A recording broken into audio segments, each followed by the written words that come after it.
Hello there. Welcome to this this great session of graphic design. Um, we'll be looking at introduction to graphics design.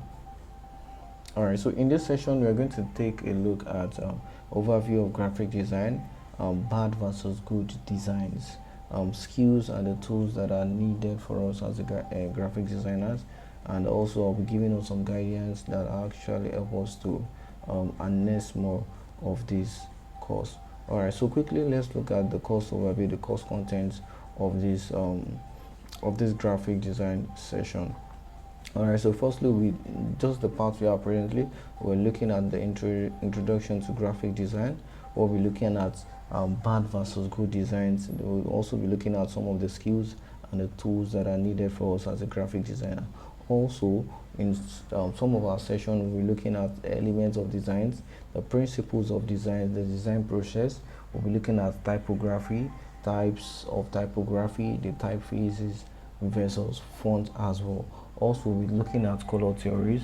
We'll also be looking at backgrounds, and towards the end of this course, I'll be sharing the resources for us that would actually help us to scale our designs more.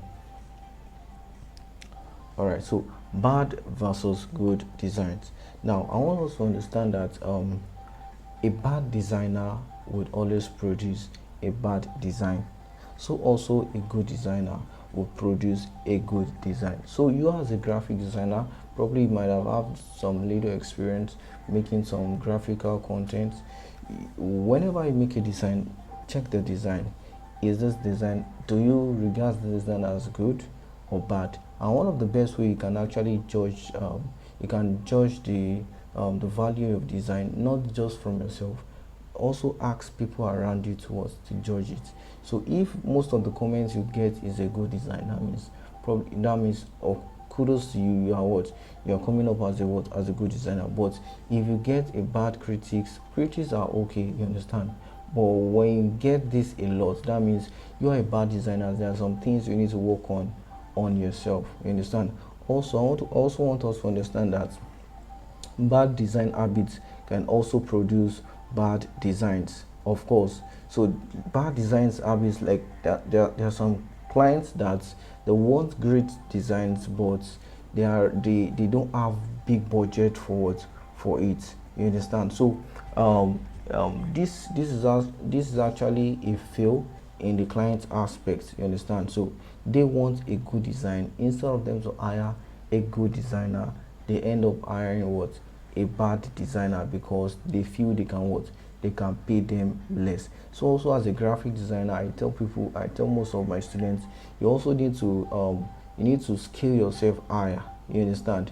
You don't make yourself a cheap designer that at the end of the day you end up making a bad design for them. You understand? Because at the end of the day, when people see this graphical content on the digital space, even both printed, people would want to make inquiry about who made this design. You understand. Also, some of the bad habits is not planning out the project upfront. So as a graphic designer, you secure a business, secure a deal with a client, you understand, always try to resolve the project upfront. You understand. So that gives you gives you an edge. When I mean an edge, as in that helps you to balance yourself, so that you can think creatively about what the next the next plan of action as a graphic designer. Also, not having high resolution images. So that also happens to some bad designers. That's an habit, not using high resolution images. You understand. So also, some clients also ask for too many revisions. You understand. At the end of the day, so such a graphic designer can get exhausted at the end of the day. You understand. So that is why me personally, when I'm making a deal with people like that, I tend to tell them the numbers of corrections or the numbers of revision that they are that they can make on some certain designs. And if they are exceeding those, then that means they will need to pay more. You understand. So that should be in the agreement before you initiate the design for them. also. So let's continue. Now let me take us through some bad designs. And okay, yeah. So for example, what you have on the screen, you can see graphics design is my passion. Even though the graphics designer said it's his passion, but with what you have on the screen here, you can from this you can judge that what this is a poorly made designs. You understand? Because looking at the font, the typography, even the images and every other element that are on these designs are not well utilized.